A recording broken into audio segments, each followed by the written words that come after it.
I welcome you to the Love Lies channel. It was a warm summer evening, the kind that seemed perfect for celebrating our wedding anniversary. The house was filled with the aroma of the special dinner I had prepared for Jennifer. As I set the table with our finest china and lit the candles, I couldn't help but feel a swell of pride and love for my wife of 10 years. Everything was perfect, until I stumbled upon her phone.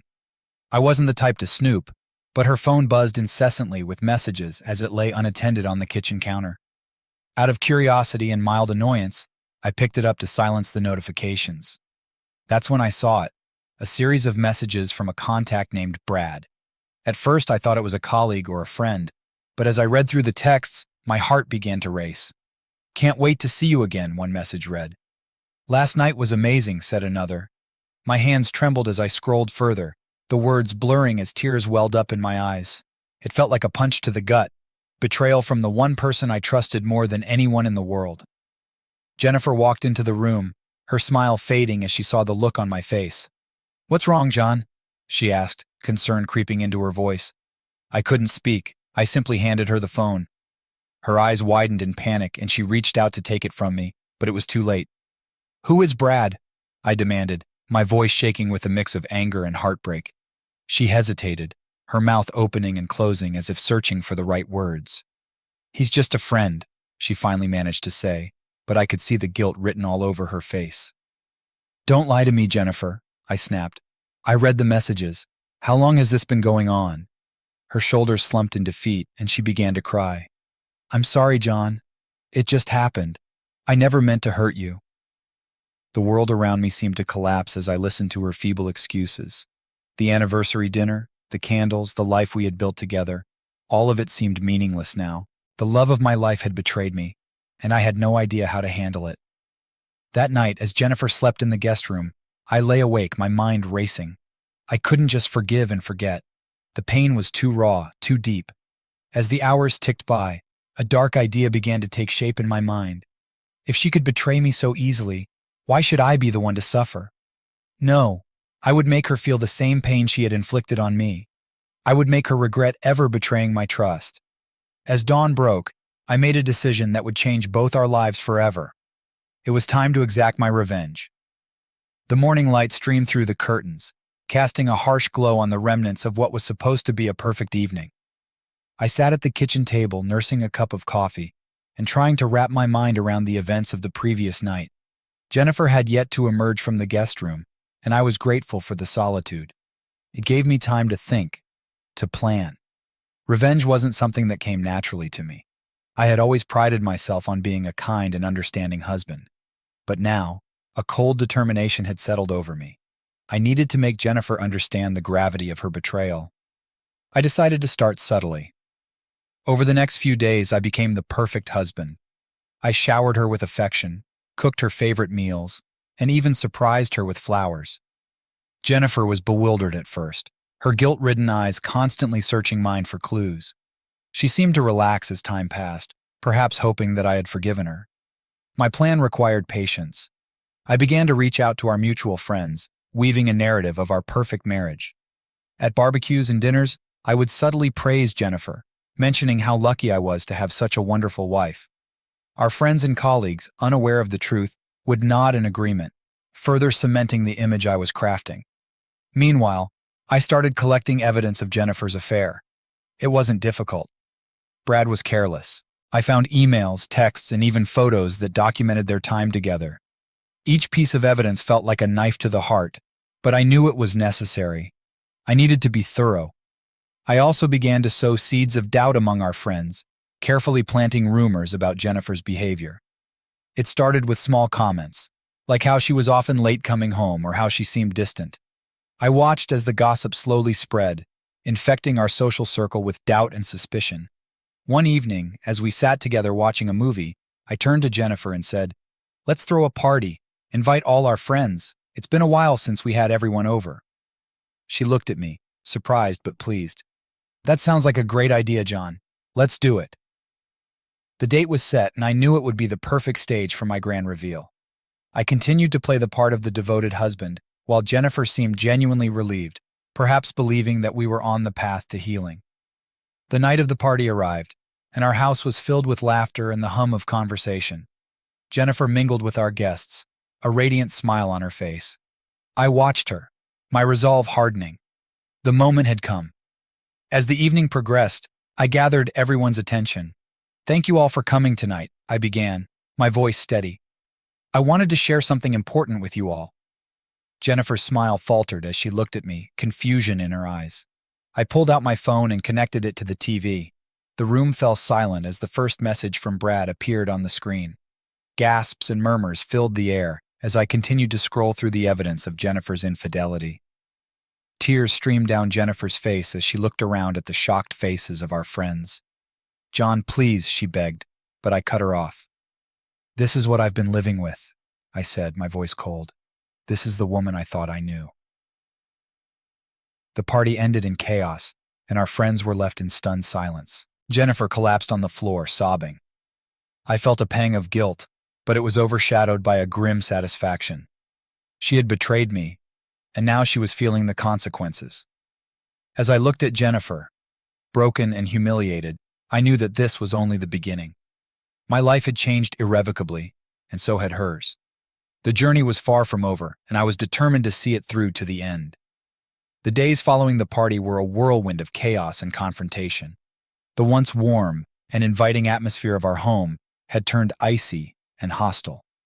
Jennifer moved into the guest room permanently, and the silence between us was palpable, filled with unspoken accusations and raw emotions.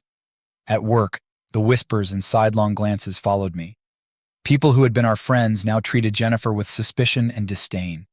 She became a pariah, her social standing destroyed by the revelations I had so meticulously planned. I, on the other hand, received an outpouring of sympathy. Colleagues and friends offered their support, expressing their disbelief that someone like Jennifer could be so deceitful.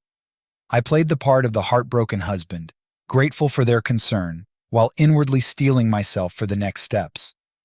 Jennifer's desperation became evident quickly. She tried to apologize, to explain, but I shut her down every time. The betrayal was too deep, too fresh, for any reconciliation. My heart ached with every confrontation, but I kept reminding myself of the goal, to make her feel the pain she had caused me. One evening, as I returned home from work, I found Jennifer waiting for me in the living room. Her eyes were red from crying, her face a mask of despair. "John, please," she whispered, her voice trembling. "Can we talk?" I crossed my arms, leaning against the doorframe. "Talk about what, Jennifer? Your affair? Your lies?"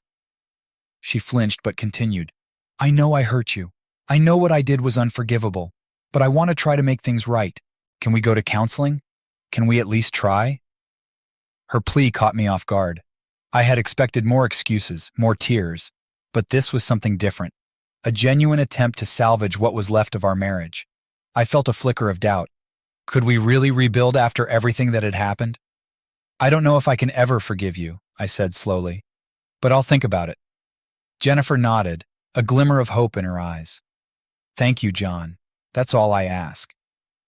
Over the next few weeks, I considered her proposal. I wasn't ready to let go of my anger, but the idea of counseling intrigued me. It would give me another way to control the narrative, to keep Jennifer on edge. And maybe, just maybe, it could help me find some semblance of peace. We began seeing a marriage counselor, Dr. Harris, a calm and empathetic man who listened to our story without judgment. Our sessions were tense, filled with raw emotions and painful admissions. Jennifer laid bare her regrets and her shame, while I recounted the hurt and betrayal I had experienced.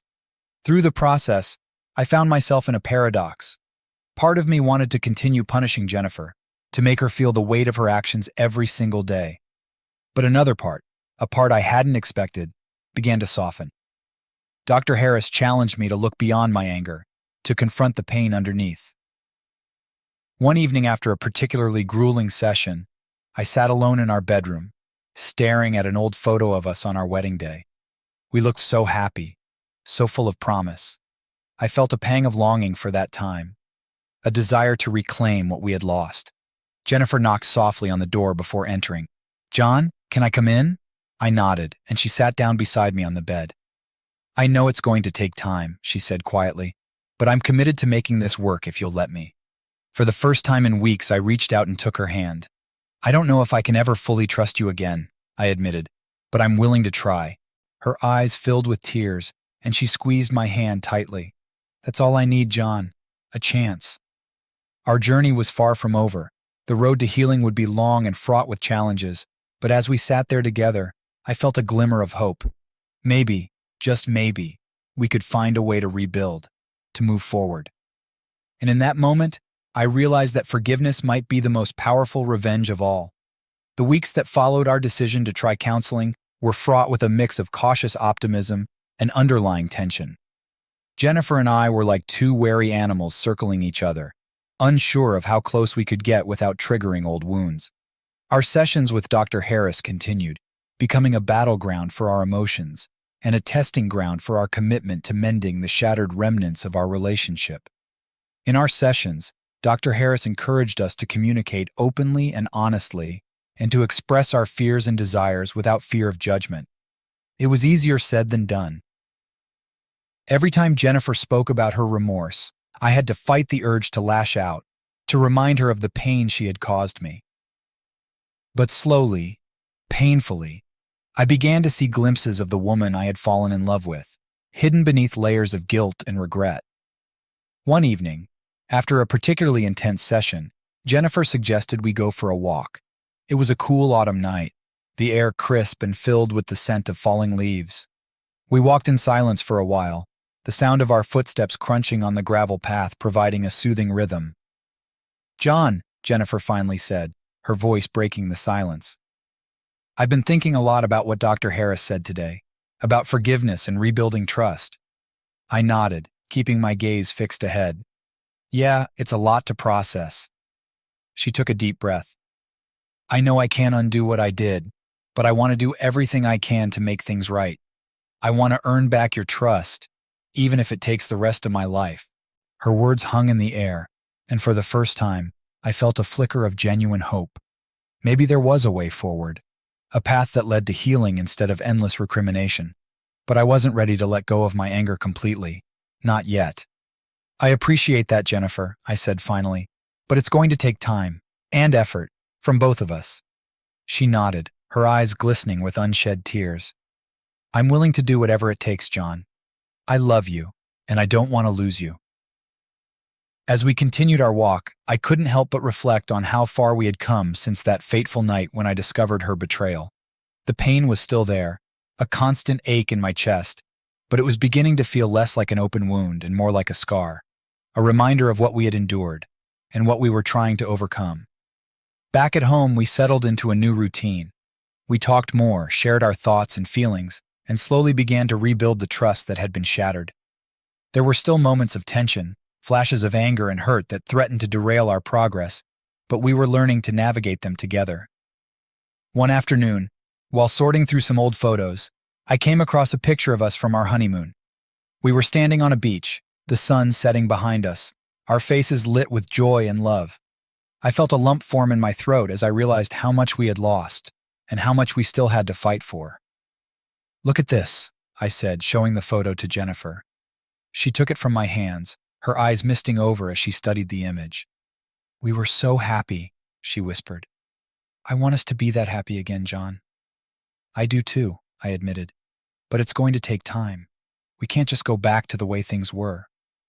"I know," she said, her voice filled with determination. "But we can create something new, something even stronger." Her words resonated with me, and for the first time in a long while, I felt a sense of possibility. We couldn't erase the past, but we could build a future, one that was forged in the fire of our trials and strengthened by our commitment to each other. As the weeks turned into months, we continued to work on our relationship. It wasn't easy, and there were times when the weight of our history seemed too heavy to bear, but we kept moving forward, one step at a time, guided by the hope that we could find our way back to each other. And slowly, almost imperceptibly, the walls between us began to crumble. We laughed more, shared more, and rediscovered the love that had once been the foundation of our lives. It was a fragile thing, this new beginning, but it was ours, and we were determined to nurture it, to protect it, and to let it grow. In the end, I realized that true revenge wasn't about causing pain or suffering. It was about finding the strength to forgive, to heal, and to rebuild. And as Jennifer and I stood together, facing the uncertain future, I knew that we had the power to create something beautiful out of the ashes of our past. Our fragile truce continued to hold, and with each passing day, we grew a little closer to the people we had once been. Yet there was still a shadow over us, a constant reminder of the betrayal that had torn our lives apart. I knew that if we were to truly move forward, we needed to confront the past head-on. One evening, as we sat together on the couch, Jennifer broached the subject we had both been avoiding. "John, I think we need to talk about Brad." The mention of his name sent a jolt of anger through me, but I took a deep breath and nodded. "You're right. We can't just pretend he doesn't exist." Jennifer's hands trembled slightly as she spoke. "I ended things with him as soon as you found out. I haven't spoken to him since." I appreciated her honesty, but it wasn't enough. "I need to understand why, Jennifer. Why did you do it?" Tears welled up in her eyes as she struggled to find the right words. "I was lonely, John. You were always working, and I felt like I was invisible. Brad paid attention to me and made me feel special. It was a mistake, a terrible mistake, and I regret it every single day." Her confession was painful to hear, but it also shed light on the cracks that had formed in our marriage long before the affair. I had been so focused on my career, on providing for us, that I had neglected the emotional needs of my wife. It was a hard pill to swallow, but it was the truth. "I'm sorry you felt that way," I said quietly. "I should have been there for you more. But why didn't you talk to me about it?" Jennifer shook her head, tears streaming down her cheeks. "I was afraid, John. Afraid that you wouldn't care, that it wouldn't make a difference. I know now that I was wrong, but at the time it felt like the only way to fill the void." We sat in silence for a while, the weight of our shared pain pressing down on us. It was a moment of raw honesty, a turning point in our journey. I reached out and took her hand, squeezing it gently. "I want us to be honest with each other from now on," I said. "No more secrets, no more lies. If we're going to make this work, we need to be open about everything." Jennifer nodded, her eyes filled with determination. "I agree. No more hiding." As we continued to talk, we began to unravel the threads of our past, piecing together the moments and decisions that had led us to this point. It was a painful process, but it was also cathartic. For the first time in a long while, we were truly communicating, truly understanding each other. In the weeks that followed, we made a conscious effort to spend more time together, to reconnect on a deeper level.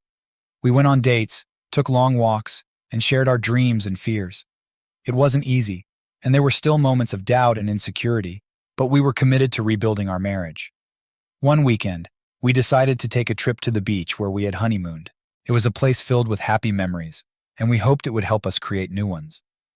As we walked along the shoreline, the sound of the waves crashing against the sand, I felt a sense of peace that had eluded me for so long. "Do you remember our first night here?" Jennifer asked, a wistful smile on her face. I nodded, a smile tugging at my lips. How could I forget? We stayed up all night talking and laughing. It was perfect. Jennifer leaned her head against my shoulder. "I want to have more nights like that, John. I want us to be happy again." "So do I said softly. "And I believe we can be." As the sunset over the horizon cast a golden glow over the water, I felt a renewed sense of hope. We had faced the darkness of our past and emerged stronger for it. Our journey was far from over, but we were moving forward together, hand in hand. At that moment, I realized that true healing wasn't about forgetting the past. It was about acknowledging it, learning from it, and choosing to build a better future. And as Jennifer and I stood there on the beach, I knew that we had the strength and the love to create something beautiful out of the pain. Our story was still unfolding, and the road ahead would undoubtedly be challenging, but we were ready to face it together, with open hearts and unwavering commitment. And for the first time in a long while, I felt a deep sense of gratitude for the journey we were on, knowing that it was leading us to a place of true healing and reconciliation. The beach trip had been a turning point, a moment where we both felt the possibility of a future free from the shadows of betrayal. Returning home, we were determined to keep that momentum going. We had to rebuild the trust that had been shattered, piece by piece, step by step. Dr. Harris gave us exercises to help with this process. One of them was to share our daily thoughts and feelings with each other, no matter how trivial or significant. It was a way to foster openness and prevent any future secrets from taking root. One evening, as we sat on the porch watching the sunset, Jennifer turned to me and said, "John, I've been thinking about what makes me happy. I realized that I've lost touch with my passions, the things that used to bring me joy." I looked at her curious. "What kinds of things?" "I used to love painting," she admitted, a shy smile playing on her lips. "I haven't picked up a brush in years. I want to start again." The idea of Jennifer's painting brought back memories of the early days of our relationship when she would spend hours lost in her art. I realized then how much she had given up and how much I had taken for granted. "I think that's a wonderful idea. Maybe you could set up a studio in the spare room." Her face lit up with excitement. "Really? You'd be okay with that?" "Of course," I said, feeling a warmth spread through me. "I want you to be happy, Jennifer. I want us both to be happy." That weekend, we transformed the spare room into a studio. We bought canvases, paints, and brushes, and Jennifer dove back into her art with a passion I hadn't seen in years. It was inspiring to watch her come alive and to see the joy and fulfillment she found in creating again. Meanwhile, I began to reevaluate my own life. My career had consumed so much of my time and energy, and I realized that I needed to find a better balance. I started setting boundaries at work, making sure to prioritize my time with Jennifer. We began exploring new hobbies together: hiking, cooking classes, and even dancing lessons. Each new experience brought us closer, creating new memories to replace the painful ones. But rebuilding trust wasn't just about sharing happy moments. It was also about confronting the difficult ones. One night, as we lay in bed, Jennifer brought up a topic we had both been avoiding. "John, do you ever think about Brad?" she asked softly. I stiffened, the name still a trigger for my anger. "Sometimes," I admitted. "It's hard not to." She nodded, her eyes searching mine. "I want you to know that I haven't had any contact with him since the night you found out. I blocked his number and deleted all our messages. He's completely out of my life." Hearing this was a relief, but it also brought a wave of mixed emotions. "I appreciate you telling me that," I said, "but it's still hard for me. I don't know if I'll ever completely forget." "I understand," she whispered. "I don't expect you to. I just want you to know that I'm committed to us, to making things right."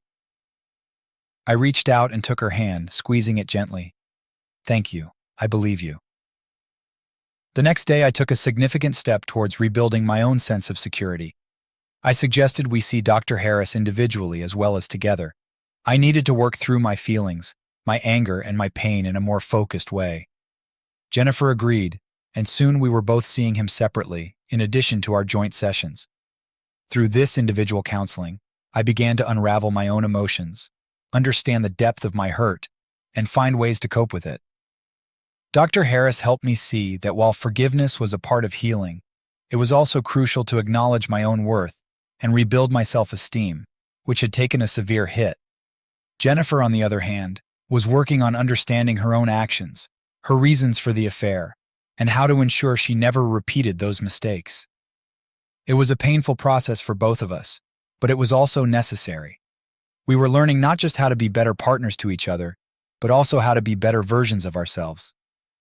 One evening, after an individual session with Dr. Harris, I came home to find Jennifer working on a new painting. It was a beautiful landscape, vibrant and full of life. She looked up and smiled as I walked in. "How was your session?" she asked, setting down her brush. "It was good," I said, feeling a sense of clarity. "I'm starting to understand a lot more about myself, about us." She walked over and took my hand, leading me to the painting. "I wanted to show you this. It's not finished yet, but I think it's some of my best work." I looked at the painting, at the colors and the details, and felt a surge of pride for her. "It's beautiful, Jennifer, just like you." She blushed, her eyes shining with happiness. "Thank you, John. That means a lot to me." As we stood there looking at the painting, I realized that we were both works in progress. Our relationship, like Jennifer's art, was being rebuilt stroke by stroke, color by color. It was a long and challenging process, but with each step, we were creating something new, something stronger. At that moment, I knew that we were on the right path. The road to healing was long, but we were walking it together, hand in hand, ready to face whatever came our way. And for the first time in a long while, I felt a deep sense of peace, knowing that we were both committed to building a future filled with love, trust, and happiness. As Jennifer and I continued to rebuild our lives together, it seemed as though we were finally finding our footing. Our days were filled with a newfound closeness, and our nights with the comfort of knowing that we were working towards a common goal. The trust we were slowly rebuilding was becoming the foundation of a stronger, more resilient relationship. But life has a way of throwing curveballs just when you think you have everything figured out. It was a typical Thursday afternoon when I decided to leave work early. I wanted to surprise Jennifer with a night out at her favorite restaurant, a small gesture to show her how much I appreciated the effort she was putting into our marriage. As I walked towards the parking garage, I saw a familiar figure leaning against a sleek black car. Brad. The sight of him sent a surge of anger through me. I had hoped never to see his face again, yet here he was, in the flesh. He straightened up as he saw me approaching, a smirk playing on his lips. "John," he said casually, as if we were old friends running into each other by chance. "What are you doing here, Brad?" I asked, keeping my voice as steady as I could manage. He shrugged. "I thought we should talk, man to man." I clenched my fists, trying to keep my anger in check. "There's nothing to talk about. You need to stay away from Jennifer and me." Brad's smirk widened. "I just wanted to apologize to clear the air. What happened between Jennifer and me was a mistake, a moment of weakness." His words felt like salt on an open wound. "A mistake?" I repeated, my voice rising. "You destroyed my marriage, my trust, and now you want to apologize?" Brad raised his hands in a mock gesture of surrender. "Look, I know I messed up, but Jennifer made her own choices. Don't put all the blame on me." I took a step closer, my eyes locked onto his. "She made a mistake, but you pursued her. You took advantage of a vulnerable situation." Brad's expression turned serious. "I'm not here to fight, John. I just wanted to say I'm sorry. I hope you two can work things out." I took a deep breath, my anger still simmering beneath the surface. "Stay away from us, Brad. You've done enough damage." He nodded, his smirk returning. "Message received. Good luck, John." As he got into his car and drove away, I stood there, my mind racing. Seeing Brad had stirred up all the old feelings of betrayal and hurt. I knew I had to tell Jennifer about the encounter, but I also knew it would reopen wounds that were just beginning to heal. When I got home, Jennifer was in her studio, working on a new painting. She looked up and smiled when she saw me. "Hey, you're home early. What's the occasion?" I forced a smile, trying to keep my voice steady. "I thought we could go out tonight, your favorite restaurant." Her eyes lit up. "That sounds wonderful." As we sat across from each other at the restaurant, I couldn't shake the image of Brad from my mind. Finally, I decided it was best to be honest. "Jennifer, I need to tell you something," I said, taking her hand. She looked at me, concern flickering in her eyes. "What is it?" "I ran into Brad today," I said, watching her reaction closely. Her face paled and she set down her fork. "What? Where?" "At the parking garage at work. He said he wanted to apologize to clear the air," I explained. Jennifer's eyes filled with tears. "John, I had no idea. I haven't spoken to him since everything happened." "I believe you," I said, squeezing her hand. "But seeing him brought back all those feelings. I just needed you to know." She nodded, wiping away a tear. "Thank you for telling me. I know this is hard for you, for both of us." We finished our meal in silence, each lost in our thoughts. That night, as we lay in bed, I could feel the tension between us. The encounter with Brad had reopened old wounds, but it had also reminded me of how far we had come. "John," Jennifer said softly, breaking the silence, "I love you, and I am so sorry for everything that happened. I know I can't change the past, but I'm committed to our future." I turned to her, brushing a strand of hair from her face. "I love you too, Jennifer. We're in this together, no matter what." As I held her close, I realized that rebuilding trust wasn't just about moving forward. It was also about facing the past, confronting the demons that haunted us, and choosing to move forward together. It was a long and difficult journey, but it was one we were willing to take, step by step, hand in hand. And in that moment, I knew that no matter what challenges lay ahead, we would face them together, with love, honesty, and unwavering commitment. The encounter with Brad had unsettled us both, shaking the fragile peace we had worked so hard to establish. Over the following days, I could sense the tension creeping back into our lives, the unspoken fears and doubts hovering like a dark cloud. We had made progress, but the journey to forgiveness was proving to be more challenging than either of us had anticipated. One evening, after a particularly tense dinner, Jennifer suggested we go for a drive. The open road had always been a place where we could clear our minds and have honest conversations. As we drove through the quiet streets, the sun setting in a blaze of orange and pink, she finally spoke. "John, I've been thinking a lot about what happened with Brad and why I did what I did. I know I hurt you deeply, and I don't want to avoid that pain. I want to understand it so I can make sure it never happens again." Her words were like a balm to my wounded heart, but they also stirred up the lingering anger and betrayal. "I appreciate that, Jennifer, but it's hard to just move past it. Every time I think we're making progress, something happens to remind me of what you did." She nodded, her eyes fixed on the road ahead. "I know, and I don't expect you to forget, but I hope in time you can forgive me." Forgiveness. It was such a simple word, yet it carried so much weight. I had thought about it endlessly, wondering if I could ever truly forgive Jennifer. Could I let go of the resentment and pain that had become so much a part of me? As we drove in silence, I realized that forgiveness wasn't just about absolving Jennifer of her actions. It was also about freeing myself from the grip of bitterness and anger. But how could I do that when the wound was still so fresh? We parked by a serene lake, the water reflecting the twilight sky. Sitting on the hood of the car, we watched the gentle ripples on the surface, lost in our thoughts. Finally, I broke the silence. "Jennifer, I want to forgive you. I really do. But I don't know how to get there. Every time I think I'm ready, something pulls me back." She turned to me, her eyes filled with understanding and sadness. "It's okay to feel that way, John.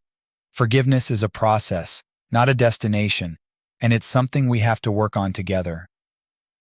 Her words resonated with me, and I felt a glimmer of hope. Maybe forgiveness wasn't an all-or-nothing proposition. Maybe it was something that could grow, little by little, as we continued to rebuild our lives.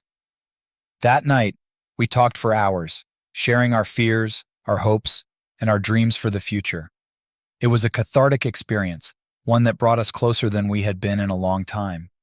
As the stars twinkled above us, I felt a sense of peace that had eluded me for so long. In the days that followed, we focused on nurturing our relationship, finding joy in the small moments, and celebrating our progress. We made a pact to be honest with each other, no matter how difficult the conversation.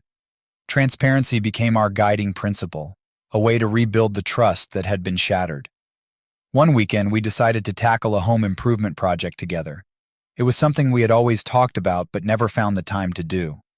We chose to renovate our kitchen, turning it into a space where we could cook and create memories together. As we painted walls and installed new cabinets, we laughed and teased each other, the tension easing with each shared moment. It was hard work, but it was also incredibly rewarding. The kitchen became a symbol of our renewed commitment, a testament to our determination to rebuild our lives.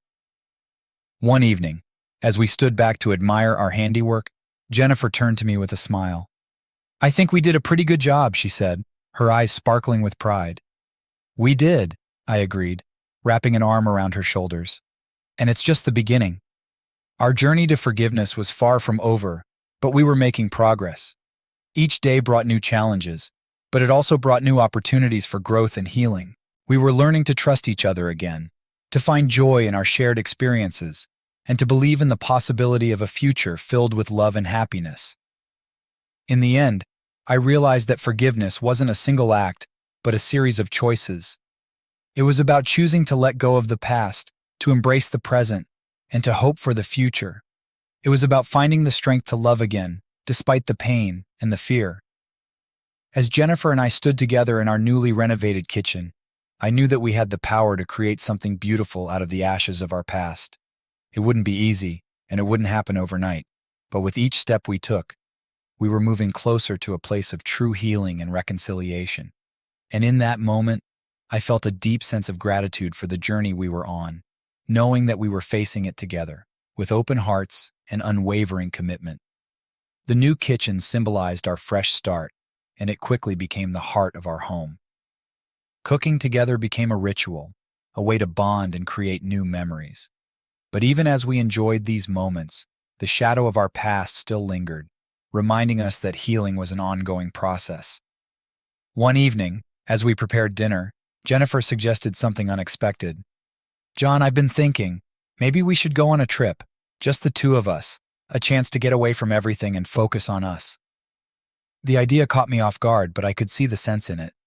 "Where did you have in mind?" "Remember that cabin in the mountains we visited years ago? The one where we spent our first anniversary?" she asked, her eyes lighting up with the memory. I did remember. It was a beautiful, secluded place where we had shared some of our happiest moments. "That sounds perfect," I said, feeling a surge of hope. "Let's do it." We packed our bags and set off for the cabin the following weekend.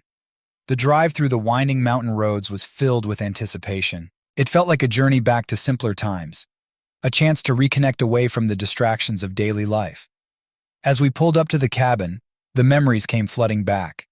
The cozy wooden structure nestled among the trees, the breathtaking view of the valley below, the crisp mountain air. It was all just as I remembered. Jennifer and I exchanged a smile, both of us feeling the magic of the place. The first evening, we sat by the fire, sipping hot cocoa and talking about our hopes for the future. It felt like a dream, a brief escape from the challenges we faced. But the next morning brought an unexpected test.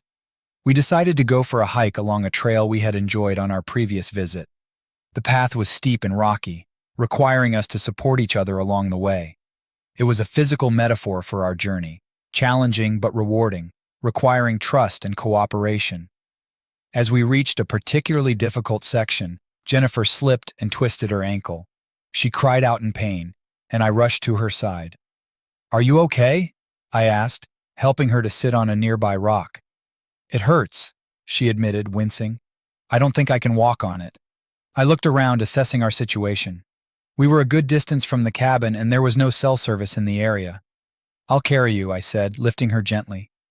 As I made my way back down the trail with Jennifer in my arms, I felt a mix of emotions. The weight of her injury was a reminder of the fragility of our situation, but it was also an opportunity to show her how much I cared. I was determined to be her rock, just as she had been mine. When we finally reached the cabin, I set Jennifer down on the porch and examined her ankle. It was swollen and bruised, but it didn't appear to be broken. "I'll get some ice," I said, heading inside to find a makeshift ice pack. Jennifer watched me with a mixture of gratitude and vulnerability. "Thank you, John. I don't know what I would have done without you." I smiled, feeling a deep sense of connection. "We're in this together, remember? No matter what." We spent the rest of the day resting at the cabin, Jennifer's ankle elevated and iced. I cooked our meals and tended to her needs, feeling a renewed sense of purpose. This was what it meant to be partners, to support each other in times of need, to be there through the highs and lows. That evening, as we sat by the fire again, Jennifer looked at me with tears in her eyes. "John, this trip has shown me how much we've grown, how much stronger we are together." I nodded, feeling the same sense of gratitude. "We've come a long way, Jennifer, and I believe we can go even further." We sat in comfortable silence for a while, watching the flames dance in the hearth. The firelight cast a warm glow over the room, creating a sense of intimacy and peace. "John," Jennifer said softly, breaking the silence, "there's something I need to tell you, something I've been thinking about since we started this journey." I turned to her, my heart racing slightly. "What is it?" "I've realized that part of healing means taking responsibility for my actions," she began, her voice steady but filled with emotion. "I can't undo what I've done, but I can make sure I never take our love for granted again. I want to rebuild your trust, and I know that will take time. But I promise you, I will do whatever it takes." Her words touched me deeply.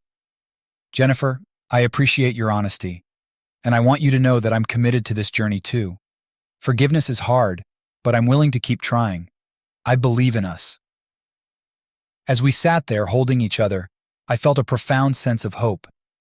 The road ahead would still be challenging, but we had proven that we could face those challenges together. This trip reminded us of the love we shared and the strength we had gained. The next morning, we decided to head back home. Jennifer's ankle was still sore, but she insisted on walking with my support. As we made our way down the mountain, I realized that this trip had been more than just a getaway. It had been a reaffirmation of our commitment to each other. Back at home, we continued our daily routines, but with a renewed sense of purpose. The trust between us grew stronger, and the shadows of the past began to fade. We knew that forgiveness wasn't a destination but a journey we were on together. In the weeks that followed, we focused on the little things that made our relationship special, small gestures of love and appreciation, honest conversations, and shared experiences. We continued to see Dr. Harris, both together and individually, finding strength in our vulnerability. One evening, as we cooked dinner in our newly renovated kitchen, Jennifer turned to me with a smile. "John, do you remember that painting I started a while back? The one I never finished?" I nodded. "Of course. What about it?" "I think it's time to finish it," she said, her eyes shining with determination. "It's a symbol of our journey, unfinished, but full of potential." I smiled, feeling a sense of pride and love for the woman standing before me. "I'd love to see it when it's done." As Jennifer worked on her painting, I realized that our story was still being written. Each day brought new challenges and opportunities, but we faced them with a renewed sense of hope and commitment. We were building a future together, one filled with love, trust, and forgiveness. And in the quiet moments, as we held each other and reflected on our journey, I knew that we had the strength to overcome anything. Our love had been tested, but it had emerged stronger and more resilient. We were ready to face whatever came our way, together. The weeks that followed our trip to the cabin were filled with a renewed sense of purpose and commitment. Jennifer's ankle healed, and as she became more mobile, she threw herself into finishing the painting she had started.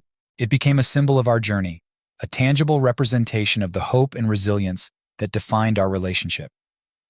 One Saturday morning, Jennifer called me into her studio. "John, it's finished," she said, her voice tinged with excitement and a touch of nervousness. I walked into the room and saw the painting for the first time. It was a breathtaking landscape, vibrant and full of life. The colors were bold and vivid, capturing the beauty of a place that felt both real and dreamlike. It was a masterpiece, a testament to Jennifer's talent and her journey of self-discovery. "It's beautiful," I said, my voice filled with awe. "Just like you." Jennifer smiled, her eyes glistening with emotion. "Thank you, John. This painting represents everything we've been through and everything we've overcome.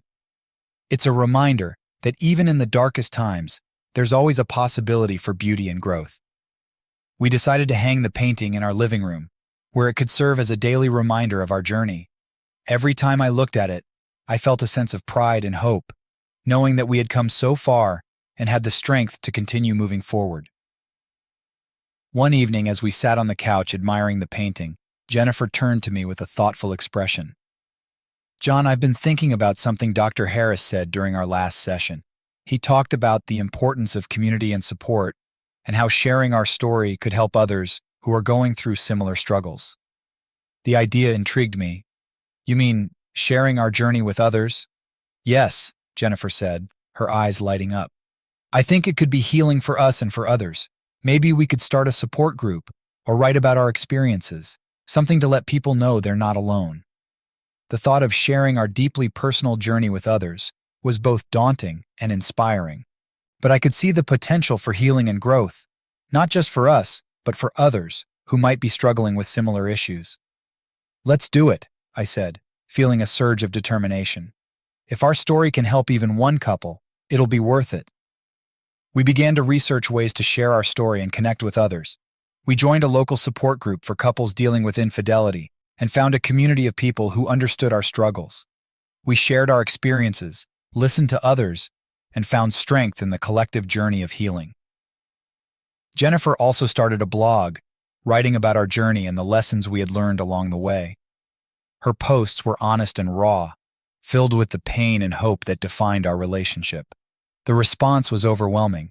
People from all over the world reached out, sharing their own stories and expressing gratitude for Jennifer's openness.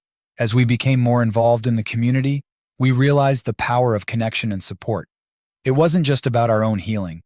It was about creating a space where others could find hope and strength. We organized meetups, workshops, and online forums, building a network of support that extended far beyond our own experiences. One evening, as we prepared for a workshop, Jennifer turned to me with a smile. "John, I never imagined we would come this far. It feels like we're turning our pain into something meaningful, something that can truly make a difference." I nodded, feeling a deep sense of fulfillment. "It's been a long journey, but I wouldn't trade it for anything. We've grown so much, and we're stronger because of it." As we stood together, ready to welcome a group of people seeking hope and healing, I realized that our journey was far from over, but we were no longer defined by the past. We were building a future filled with love, trust, and purpose. The workshop was a success, filled with heartfelt conversations and shared experiences. Jennifer and I spoke about our journey, the challenges we faced, and the ways we had found to rebuild our relationship. The response was overwhelmingly positive, and we felt a renewed sense of purpose and connection. After the workshop, as we walked hand in hand through the city, Jennifer turned to me with a thoughtful expression. "John, I want to thank you for everything, for standing by me, for believing in us, and for helping me find the strength to heal."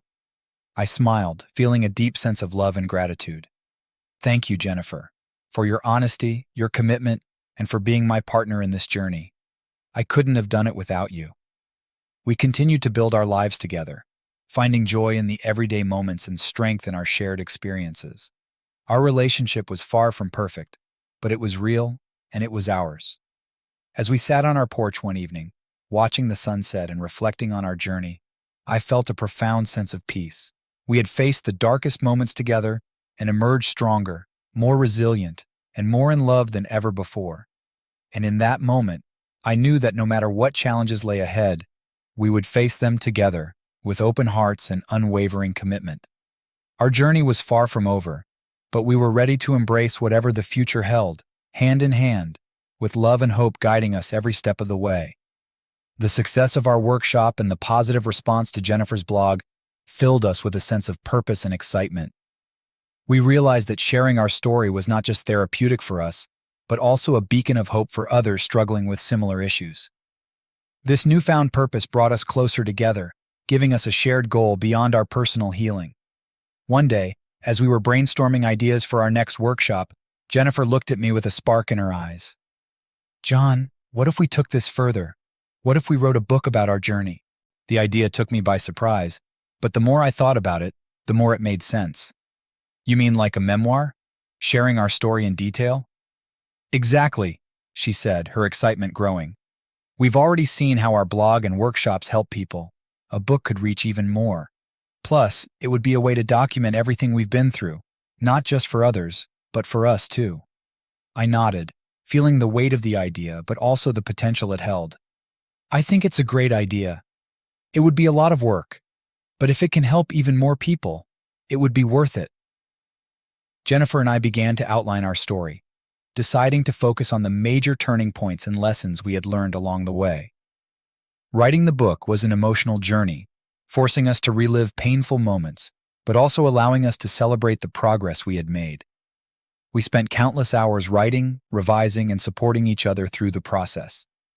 As the manuscript started to take shape, we reached out to a few publishers. To our delight, several expressed interest, and we eventually signed a contract with a reputable publishing house. The book, titled Journeys of the Heart, was set to be released in the coming year. Meanwhile, our workshops continued to grow in popularity. We expanded our reach, hosting events in different cities and connecting with people from diverse backgrounds. Each session brought new stories, new challenges, and new opportunities for growth and healing. We were building a community, a network of support that extended far beyond our own experiences. One afternoon, while preparing for a workshop in San Francisco, Jennifer received an unexpected call.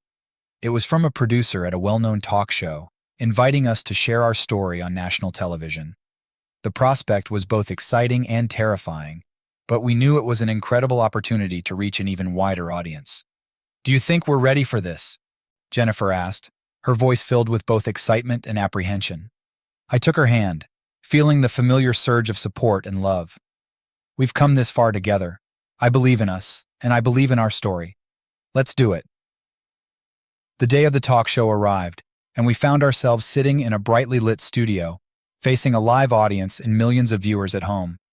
The host, a well-respected figure known for her empathy and insight, welcomed us warmly and guided us through the interview with grace and sensitivity.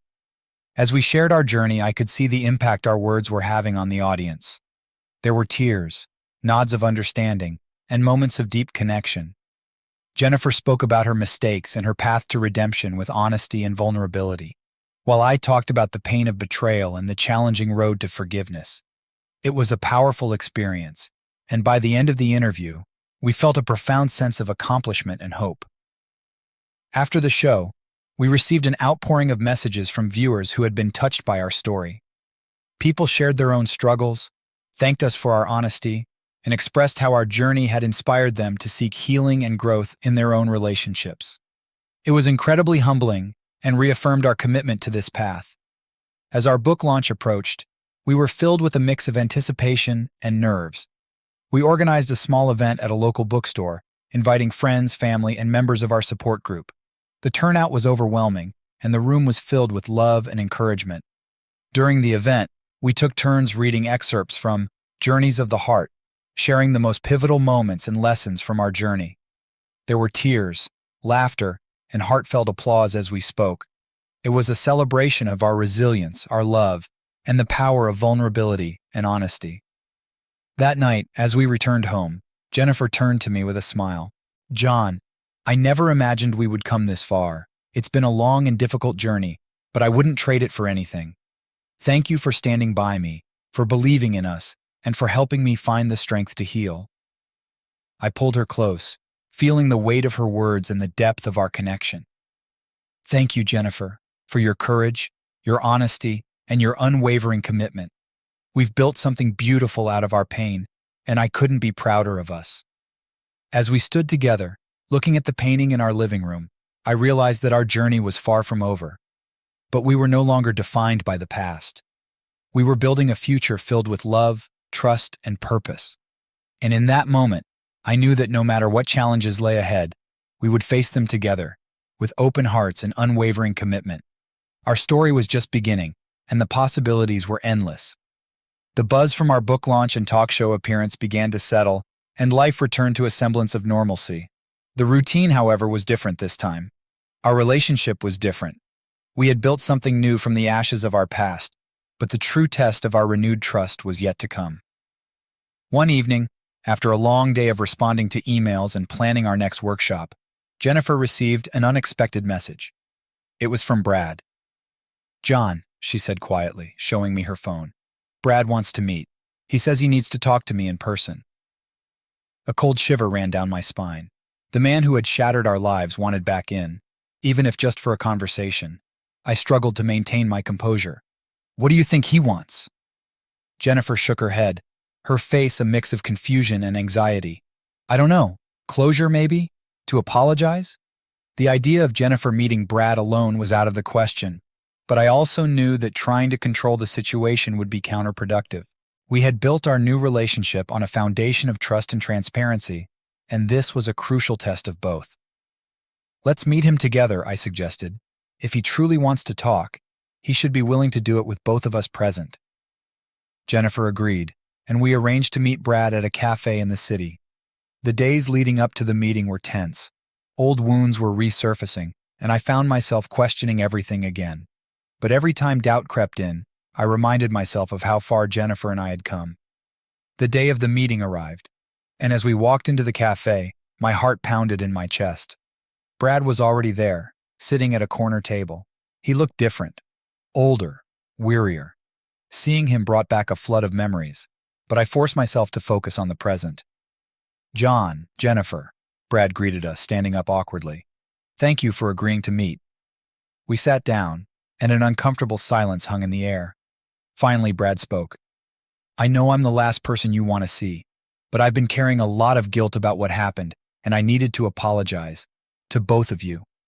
His words were sincere, and I could see the pain in his eyes. It didn't make what he did right, but it did humanize him.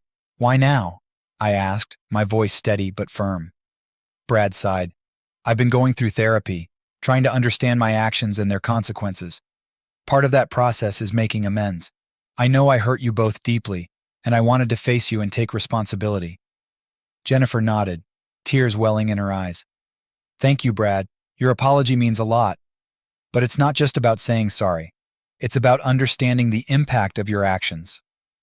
Brad listened intently as Jennifer and I recounted the pain and chaos his actions had caused. It was a difficult conversation, but it was also cathartic. For the first time, we were confronting the source of our pain together, as a united front. By the end of the meeting, I felt a strange sense of relief. Brad's apology didn't erase the past, but it did bring a sense of closure. We could finally put that chapter behind us and move forward without the lingering shadows of his betrayal. As we left the cafe, Jennifer squeezed my hand. "Thank you for being here with me, John. I couldn't have faced him alone." I smiled, feeling a deep sense of pride and love for the woman beside me. "We faced it together, Jennifer, just like we'll face everything else." In the weeks that followed, the encounter with Brad became a turning point in our journey. It was a reminder that healing wasn't a straight line, but a series of steps forward and backward. We continued to support each other, finding strength in our shared experiences and the love we had rebuilt.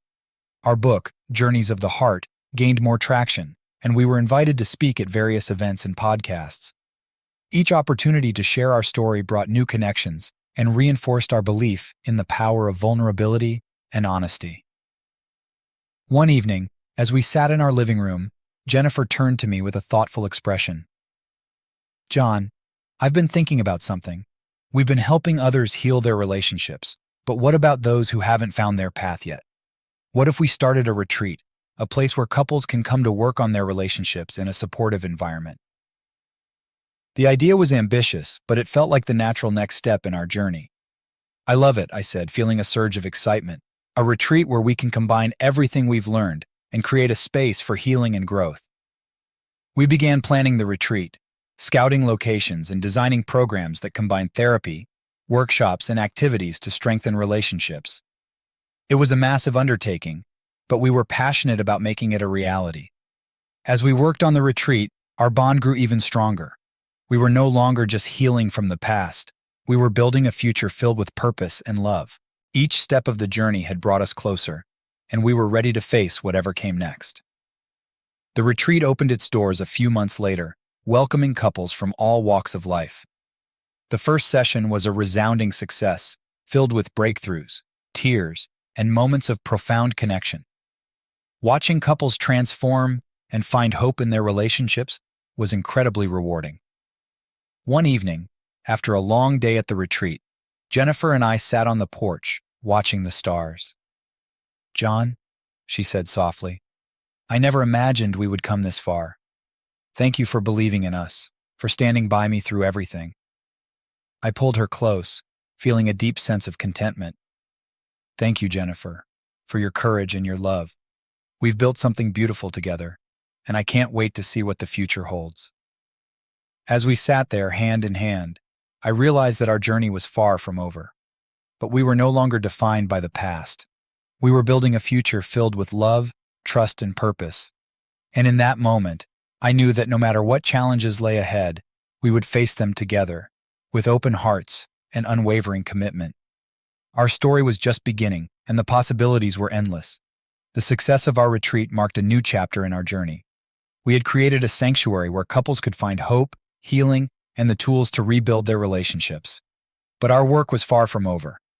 Each day brought new challenges and opportunities to grow, both as individuals and as a couple. One crisp autumn morning, as Jennifer and I enjoyed our coffee on the porch, we received an email that would once again change the course of our lives. It was from a producer at a major publishing house, proposing a collaborative project to compile stories of couples who had overcome infidelity and rebuilt their relationships. "They want us to co-author it," Jennifer said, her eyes wide with excitement. "They believe our perspective and our story can anchor the book and inspire others." I felt a surge of pride and anticipation. "This is amazing, Jennifer. It's another chance to extend our reach and help even more people." We eagerly accepted the offer, and soon we were immersed in collecting and curating stories from couples around the world. The process was both heart-wrenching and uplifting. Each story was unique, yet they all shared a common thread of resilience, love, and the determination to overcome adversity. As we compiled the stories, we found ourselves reflecting on our own journey. The process of writing and editing brought up old memories and emotions, but it also reaffirmed how far we had come. Our commitment to each other had only deepened with time, and our love had grown stronger through the trials we had faced. One evening, as we were working late in the office, Jennifer looked up from her laptop and smiled at me. "John, do you remember the first time we sat down to talk about what happened? How scared we were, and how uncertain everything felt?" I nodded, recalling the intense emotions of that time. "I remember. It felt like our world was falling apart. But look at us now. We've built something incredible from those broken pieces." Jennifer reached across the desk and took my hand. "I couldn't have done it without you. Your strength, your forgiveness, and your unwavering support have been everything to me." Tears welled in my eyes as I squeezed her hand. "And I couldn't have done it without you, Jennifer. Your honesty, your courage, and your commitment to our healing have made all the difference." We continued to work on the book, pouring our hearts into every page. The stories we collected were a testament to the human spirit's capacity for forgiveness and renewal. Each couple's journey was a reminder that, no matter how deep the wounds, healing was possible with love and determination. As the publication date approached, we planned a launch event to celebrate the release of the book. We invited the couples who had shared their stories, our friends, family, and members of our support network. The event was a celebration of resilience and hope, filled with laughter, tears, and heartfelt conversations. On the day of the launch, the venue was packed with people eager to hear about the book and the stories it contained. Jennifer and I took the stage, feeling a mix of nerves and excitement. As we looked out at the audience, we saw familiar faces and new ones, all united by a common thread of hope and healing. "Thank you all for being here," Jennifer began, her voice strong and clear. "This book is not just our story, it's a collection of journeys that represent the strength and resilience of the human spirit. It's a testament to the power of love and the possibility of renewal." I continued, feeling a deep sense of gratitude. "We hope that these stories will inspire you, give you hope, and remind you that no matter how difficult the journey, healing is possible.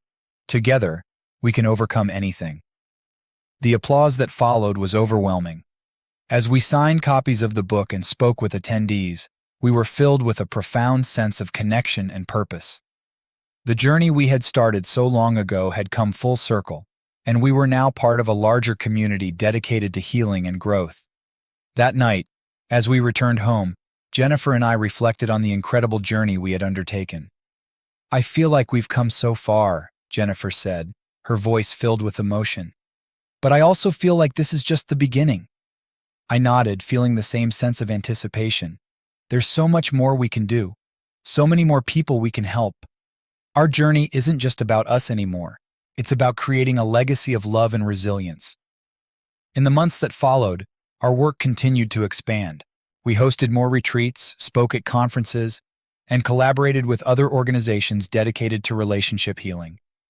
Each new opportunity brought new challenges and new rewards, but through it all, our love and commitment to each other remained the cornerstone of our journey. One evening, as we sat on the porch watching the sunset, Jennifer turned to me with a smile. "John, do you ever wonder what our life would have been like if none of this had happened?" I thought for a moment, then shook my head. I used to, but now, I see that every challenge, every heartache, has brought us to this moment, and I wouldn't trade it for anything. Jennifer leaned her head on my shoulder, her voice soft and content. "Me neither. We've built something beautiful together, and I can't wait to see what the future holds." As we sat there, hand in hand, I realized that our journey was far from over. But we were no longer defined by the past. We were building a future filled with love, trust, and purpose. And in that moment, I knew that no matter what challenges lay ahead, we would face them together, with open hearts and unwavering commitment. Our story was just beginning, and the possibilities were endless. Don't forget to subscribe so you won't miss any new videos.